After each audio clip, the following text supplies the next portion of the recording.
Hello friend, स्वागत है आपका अपने चैनल आज क्लास में। आज की इस वीडियो में सामाजिक विज्ञान के काफ़ी महत्वपूर्ण 30 ऑब्जेक्टिव प्रश्न का रिवीजन करेंगे। और ये जो 30 ऑब्जेक्टिव प्रश्न है ये आपके फाइनल बोर्ड परीक्षा के लिए काफ़ी महत्वपूर्ण है, तो एक भी प्रश्न आप लोग स्किप मत कीजिएगा। वीडियो को प्लीज़ आप लोग शुरू से लेके अंत तक देखिएगा। और इस 30 ऑब्जेक्टिव प्रश्न में से जो भी प्रश्न आपको याद ना हो तो प्लीज़ आप लोग उसे याद कर लीजिएगा। और इसका पीडीएफ हम आपको बिल्कुल फ्री में देंगे। तो जैसे ही क्लास खत्म होता है आप हमारे वेबसाइट पे जाइएगा और इसका पीडीएफ आप लोग डाउनलोड कर लीजिएगा। तो आइए शुरू करते हैं पहले नंबर प्रश्न से। तो पहला नंबर प्रश्न है कि गेहूं कौन सी फसल है। ए ऑप्शन है रबी फसल, बी ऑप्शन है खरीफ फसल, सी ऑप्शन है जायद फसल, डी ऑप्शन है नगदी फसल। तो यहाँ पे आपको बताना है कि गेहूं कौन सी फसल है। तो जो गेहूं है ये रबी फसल है, इसे आपको याद रखना है। यहाँ पे ए वाला ऑप्शन बिल्कुल ही सही हो जाएगा। और जो चावल होता है ये खरीफ फसल होता है, तो ये भी साथ में आपको याद रखना है। आइए देखते हैं अगला प्रश्न। दो नंबर प्रश्न है कि हिंद चीन पहुंचने वाले प्रथम व्यापारी कौन थे। ए ऑप्शन है ब्रितानी, बी ऑप्शन है फ्रांसीसी, सी ऑप्शन है पुर्तगाली, डी ऑप्शन है डच। तो यहाँ पे आपको बताना है कि हिंद चीन पहुंचने वाले प्रथम व्यापारी कौन थे। तो पुर्तगाली थे, इसे आपको याद रखना है। यहाँ पे सी वाला ऑप्शन बिल्कुल ही सही हो जाएगा। और हिंद चीन क्षेत्र में कौन कौन से देश आते थे, तो लाओस, कंबोडिया और वियतनाम आते थे। तो ये भी साथ में आपको याद रखना है। आइए देखते हैं अगला प्रश्न। 3 नंबर प्रश्न है कि भारत का मुख्य खाद्य फसल कौन सा है। ए ऑप्शन है गेहूं, बी ऑप्शन है चावल, सी ऑप्शन है मक्का, डी ऑप्शन है जौ। तो यहाँ पे आपको बताना है कि भारत का मुख्य खाद्य फसल कौन सा है। तो चावल है, इसे आपको याद रखना है। यहाँ पे बी वाला ऑप्शन बिल्कुल ही सही हो जाएगा। और चावल किस राज्य में सबसे अधिक होता है, तो पश्चिम बंगाल में सबसे अधिक होता है, इसे आपको याद रखना है। और गेहूं किस राज्य में अधिक होता है, तो उत्तर प्रदेश में सबसे अधिक होता है। तो ये भी साथ में आपको याद रखना है। आइए देखते हैं अगला प्रश्न। 4 नंबर प्रश्न है कि अंकोर वाट का मंदिर कहाँ स्थित है। ए ऑप्शन है वियतनाम में, बी ऑप्शन है थाईलैंड में, सी ऑप्शन है लाओस में, डी ऑप्शन है कंबोडिया में। तो यहाँ पे आपको बताना है कि अंकोर वाट का मंदिर कहाँ स्थित है। तो अंकोर वाट का मंदिर कंबोडिया में स्थित है, इसे आपको याद रखना है। यहाँ पे डी वाला ऑप्शन बिल्कुल ही सही हो जाएगा। और अंकोर वाट का मंदिर किसने बनवाया था, तो सूर्यवर्मन द्वितीय ने बनवाया था। तो ये भी साथ में आपको याद रखना है। आइए देखते हैं अगला प्रश्न। 5 नंबर प्रश्न है कि किस राज्य में मसाला सबसे अधिक होता है। ए ऑप्शन है केरल में, बी ऑप्शन है असम में, सी ऑप्शन है कर्नाटक में, डी ऑप्शन है पश्चिम बंगाल में। तो यहाँ पे आपको बताना है कि किस राज्य में मसाला सबसे अधिक होता है। तो केरल में सबसे अधिक होता है। यहाँ पे ए वाला ऑप्शन बिल्कुल ही सही हो जाएगा। और नारियल किस राज्य में सबसे अधिक होता है, तो केरल में होता है, इसे आपको याद रखना है। और रबड़ किस राज्य में सबसे अधिक होता है, तो केरल में होता है, इसे आपको याद रखना है। और काजू किस राज्य में सबसे अधिक होता है, तो केरल में होता है। तो ये भी साथ में आपको याद रखना है। सामाजिक विज्ञान के काफी महत्वपूर्ण 30 ऑब्जेक्टिव प्रश्न का रिवीजन करेंगे, तो एक भी प्रश्न आप लोग स्किप मत कीजिएगा। वीडियो को प्लीज आप लोग शुरू से लेके अंत तक देखिएगा। और वीडियो को अभी तक आप लाइक नहीं किए हैं तो प्लीज आप लोग वीडियो को लाइक भी कर दीजिएगा। आइए देखते हैं अगला प्रश्न। 6 नंबर प्रश्न है कि हिंद चीन में कौन सा देश नहीं आता था। ए ऑप्शन है कंबोडिया, बी ऑप्शन है लाओस, सी ऑप्शन है वियतनाम, डी ऑप्शन है चीन। तो यहाँ पे आपको बताना है कि हिंद चीन में कौन सा देश नहीं आता था। तो कंबोडिया आता था, लाओस आता था, वियतनाम आता था, लेकिन चीन नहीं आता था। इसे आपको याद रखना है। काफी महत्वपूर्ण प्रश्न है ये आपके बोर्ड परीक्षा के लिए। यहाँ पे डी वाला ऑप्शन बिल्कुल ही सही हो जाएगा। आइए देखते हैं अगला प्रश्न। 7 नंबर प्रश्न है कि विकसित राज्यों की क्या अधिक होती है। ए ऑप्शन है प्रति व्यक्ति आय, बी ऑप्शन है पूंजी निर्माण दर, सी ऑप्शन है वस्तुओं का मूल्य, डी ऑप्शन है सेवाओं का मूल्य। तो यहाँ पे आपको बताना है कि विकसित राज्यों की क्या अधिक होती है, तो प्रति व्यक्ति आय अधिक होती है, इसे आपको याद रखना है। यहाँ पे ए वाला ऑप्शन बिल्कुल ही सही हो जाएगा। और भारत के किस राज्य की प्रति व्यक्ति आय सबसे अधिक है, तो गोवा राज्य की सबसे अधिक है, इसे आपको याद रखना है। और बिहार राज्य की सबसे कम है, तो ये भी साथ में आपको याद रखना है। आइए देखते हैं अगला प्रश्न 8 नंबर प्रश्न है कि जनेवा समझौता में किस देश को दो भागों में बांटा गया। ए ऑप्शन है चीन को, बी ऑप्शन है जापान को, सी ऑप्शन है वियतनाम को, डी ऑप्शन है भारत को। तो यहाँ पे आपको बताना है कि जनेवा समझौता में किस देश को दो भागों में बांटा गया, तो वियतनाम को दो भागों में बांटा गया, इसे आपको याद रखना है। यहाँ पे सी वाला ऑप्शन बिल्कुल ही सही हो जाएगा। और जनेवा समझौता कब हुआ था, तो 1954 में हुआ था, तो ये भी साथ में आपको याद रखना है। आइए देखते हैं अगला प्रश्न 9 नंबर प्रश्न है कि कपास सबसे अधिक किस राज्य में होता है। ए ऑप्शन है गुजरात में, बी ऑप्शन है बिहार में, सी ऑप्शन है उत्तर प्रदेश में, डी ऑप्शन है दिल्ली में। तो यहाँ पे आपको बताना है कि कपास सबसे अधिक किस राज्य में होता है, तो गुजरात राज्य में होता है, इसे आपको याद रखना है। यहाँ पे ए वाला ऑप्शन बिल्कुल ही सही हो जाएगा। और मूंगफली किस राज्य में सबसे अधिक होता है, तो गुजरात में होता है, तो ये भी साथ में आपको याद रखना है। और कपास किस मिट्टी पे होता है, तो काली मिट्टी पे होता है, तो ये भी साथ में आपको याद रखना है। आइए देखते हैं अगला प्रश्न 10 नंबर प्रश्न है कि तिनकठिया प्रणाली किन पर लागू की गई थी। ए ऑप्शन है उद्योगपतियों पर, बी ऑप्शन है व्यापारियों पर, सी ऑप्शन है श्रमिकों पर, डी ऑप्शन है किसानों पर। तो यहाँ पे आपको बताना है कि तिनकठिया प्रणाली किस पर लागू की गई थी, तो ये किसानों पर लागू की गई थी, इसे आपको याद रखना है। यहाँ पे डी वाला ऑप्शन बिल्कुल ही सही हो जाएगा। आइए देखते हैं अगला प्रश्न 11 नंबर प्रश्न है कि उजला सोना किसे कहा जाता है। ए ऑप्शन है कपास को, बी ऑप्शन है रेशम को, सी ऑप्शन है जूट को, डी ऑप्शन है गन्ना को। काफी महत्वपूर्ण प्रश्न है ये आपके बोर्ड परीक्षा के लिए।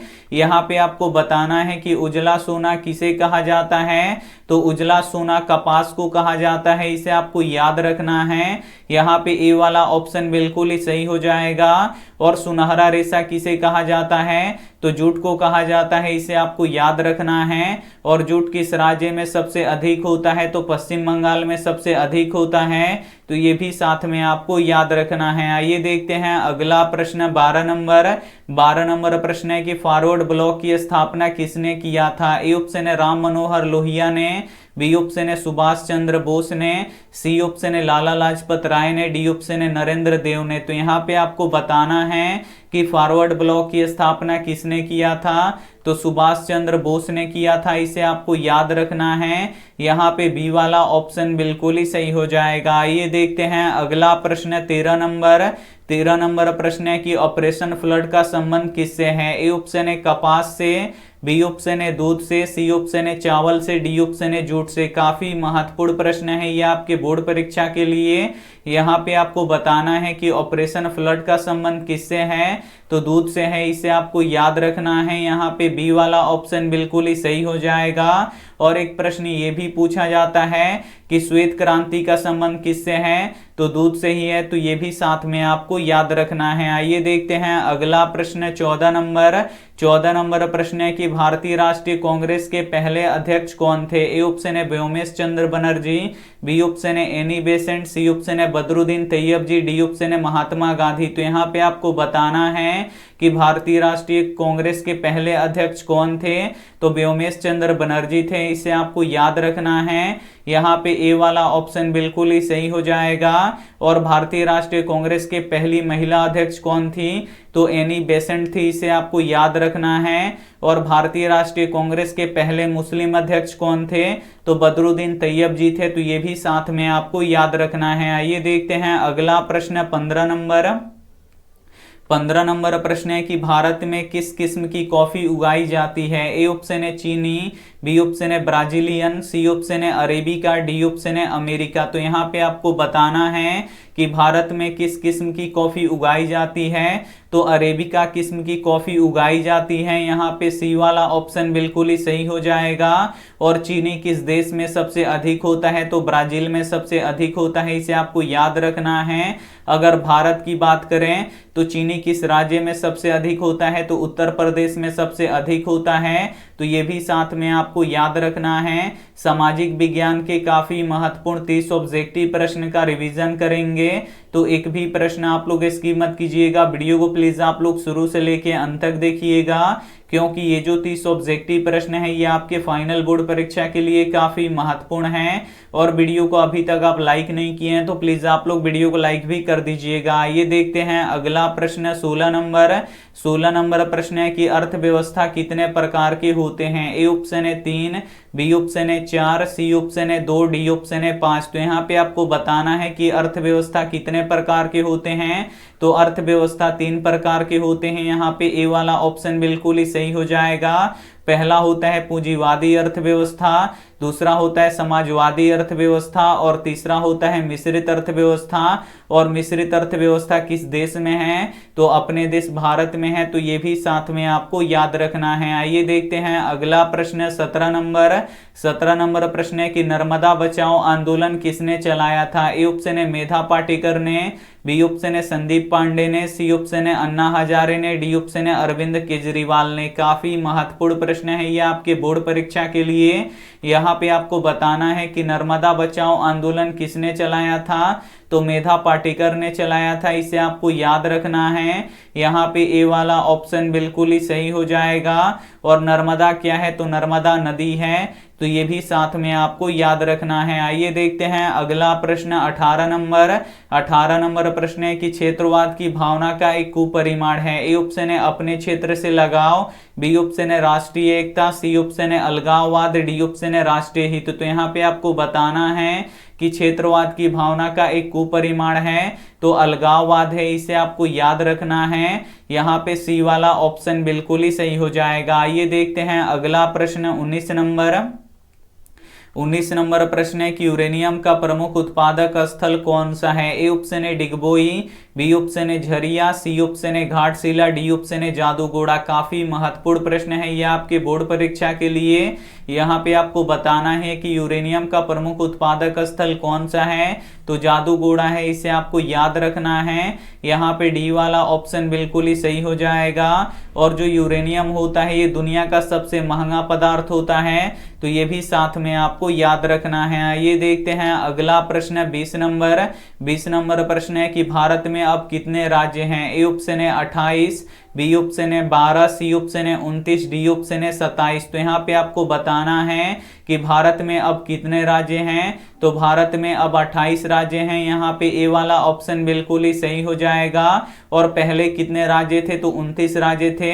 जो जम्मू कश्मीर राज्य था उसे तोड़कर उसे राज्य का दर्जा छीन लिया गया है और उसे 2 केंद्र शासित प्रदेश बना दिया गया है। तो पहले कितने केंद्र शासित प्रदेश से 7 केंद्र शासित प्रदेश से थे, अब कितना केंद्र शासित प्रदेश हो गए हैं, तो 2 और बढ़ गए हैं, तो अब केंद्र शासित प्रदेश 9 हो गए हैं। और राज्य कितने हो गए हैं, तो 28 हो गए हैं। तो ये भी साथ में आपको याद रखना है। आइए देखते हैं अगला प्रश्न 21 नंबर प्रश्न है कि पंजाब में भूमि निम्नीकरण का मुख्य कारण कौन सा है। ए ऑप्शन है गहन कृषि, बी ऑप्शन है अधिक सिंचाई, सी ऑप्शन है वनोन्मूलन, डी ऑप्शन है अति पशुचरण। तो यहाँ पे आपको बताना है कि पंजाब में भूमि निम्नीकरण का मुख्य कारण कौन सा है, तो अधिक सिंचाई है, इसे आपको याद रखना है।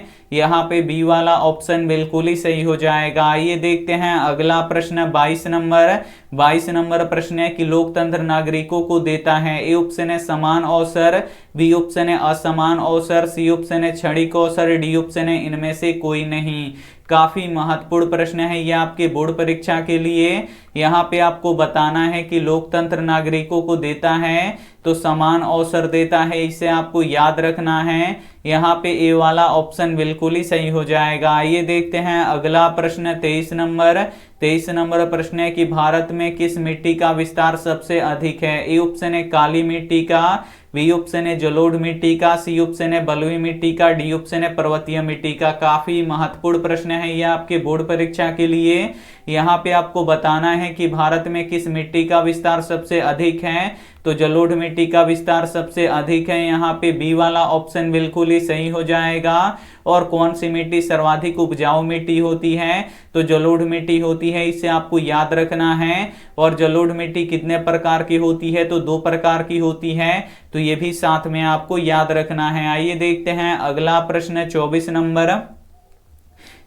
नंबर प्रश्न है कि सांप्रदायिक राजनीति किस पे आधारित होता है। ए ऑप्शन है धर्म पर, बी ऑप्शन है क्षेत्र पर, सी ऑप्शन है चरित्र पर, डी ऑप्शन है इनमें से कोई नहीं। यहाँ पे आपको बताना है कि सांप्रदायिक राजनीति किस पे आधारित होता है, तो ये धर्म पर आधारित होता है। यहाँ पे ए वाला ऑप्शन बिल्कुल ही सही हो जाएगा। आइए देखते हैं अगला प्रश्न 25 नंबर प्रश्न है कि भारत के किस राज्य में कोयला का अधिक उत्पादन होता है। ए ऑप्शन है बिहार में, बी ऑप्शन है झारखंड में, सी ऑप्शन है उत्तर प्रदेश में, डी ऑप्शन है पश्चिम बंगाल में। तो यहाँ पे आपको बताना है कि भारत के किस राज्य में कोयला का सबसे अधिक उत्पादन होता है, तो झारखंड राज्य में होता है, इसे आपको याद रखना है। यहाँ पे बी वाला ऑप्शन बिल्कुल ही सही हो जाएगा। और कोयले के कितने प्रकार होते हैं, तो 4 प्रकार होते हैं, तो ये भी साथ में आपको याद रखना है। और कौन सा कोयला सबसे अच्छा होता है, तो जो एंथ्रोसाइड कोयला होता है ये सबसे अच्छा होता है। और जो पीट कोयला होता है ये सबसे खराब कोयला होता है, तो ये भी साथ में आपको याद रखना है। आइए देखते हैं अगला प्रश्न 26 नंबर प्रश्न है कि इंग्लैंड में औद्योगिक क्रांति किस उद्योग से शुरू हुआ। ए ऑप्शन है लौह उद्योग से, बी ऑप्शन है खनन उद्योग से, सी ऑप्शन है वस्त्र उद्योग से, डी ऑप्शन है परिवहन उद्योग से। तो यहाँ पे आपको बताना है कि इंग्लैंड में औद्योगिक क्रांति किस उद्योग से शुरू हुआ, तो वस्त्र उद्योग से शुरू हुआ, इसे आपको याद रखना है। यहाँ पे सी वाला ऑप्शन बिल्कुल ही सही हो जाएगा। एक प्रश्न ये भी पूछा जाता है कि औद्योगिक क्रांति किस देश से शुरू हुआ, तो इंग्लैंड से शुरू हुआ, तो इसे भी साथ में आपको याद रखना है। आइए देखते हैं अगला प्रश्न 27 नंबर प्रश्न है कि काली मृदा का दूसरा नाम क्या है। यहाँ पे आपको बताना है कि काली मृदा का अर्थ होता है मिट्टी, यानी काली मिट्टी का दूसरा नाम क्या है, तो रेगुन मिट्टी होता है, इसे आपको याद रखना है। यहाँ पे बी वाला ऑप्शन बिल्कुल ही सही हो जाएगा। और काली मिट्टी किस राज्य में पाया जाता है, तो गुजरात में पाया जाता है, तो ये भी साथ में आपको याद रखना है। आइए देखते हैं अगला प्रश्न 28 नंबर प्रश्न है कि रूस में जार का अर्थ क्या होता है। ए ऑप्शन है पीने का बर्तन, बी ऑप्शन है रूस का सामंत, सी ऑप्शन है रूस का राजा, डी ऑप्शन है इनमें से कोई नहीं। तो यहाँ पे आपको बताना है कि रूस में जार का अर्थ क्या होता है, तो रूस का राजा होता है, इसे आपको याद रखना है। यहाँ पे सी वाला ऑप्शन बिल्कुल ही सही हो जाएगा। आइए देखते हैं अगला प्रश्न 29 नंबर प्रश्न है कि किस राज्य में वनों का विस्तार अधिक है। ए ऑप्शन है उत्तर प्रदेश में, बी ऑप्शन है हरियाणा में, सी ऑप्शन है मध्य प्रदेश में, डी ऑप्शन है बिहार में।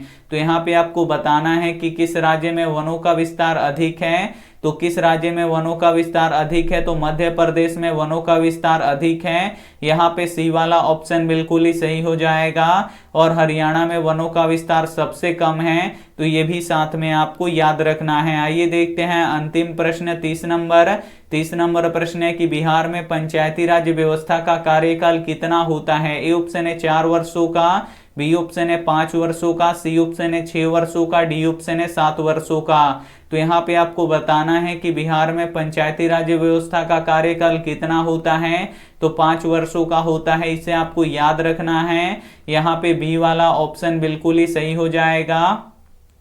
यहाँ पे सामाजिक विज्ञान के काफी महत्वपूर्ण 30 ऑब्जेक्टिव प्रश्न का रिवीजन कर चुके हैं, तो इसमें से जो भी प्रश्न आपको याद ना हो तो अभी जाइए हमारे वेबसाइट पे और इसका जो हम पीडीएफ अपलोड किए हैं वो पीडीएफ आप लोग डाउनलोड कर लीजिए। और इसमें से जो भी प्रश्न आपको याद ना हो तो प्लीज आप लोग उसे नोटबुक पे लिख के जरूर उसे याद कर लीजिएगा। और पीडीएफ से आप लोग टाइम टू टाइम इसका रिवीजन करते रहिएगा ताकि ये सभी प्रश्न आपको याद रहें। और ये रहा आपके लिए होमवर्क प्रश्न, इसका जवाब आपको कमेंट बॉक्स में देना है कि भारत का सबसे बड़ा बंदरगाह कहाँ है। ए ऑप्शन है मुंबई में, है, बी ऑप्शन है चेन्नई में, सी ऑप्शन है कोलकाता में, डी ऑप्शन है कांडला में। तो जो भी ऑप्शन आपको सही लगे वो आप हमें कमेंट करके जरूर बताइएगा। और वीडियो को लाइक नहीं किए तो प्लीज आप लोग वीडियो को लाइक कीजिए, अपने दोस्तों के पास इस वीडियो को जरूर शेयर कीजिए।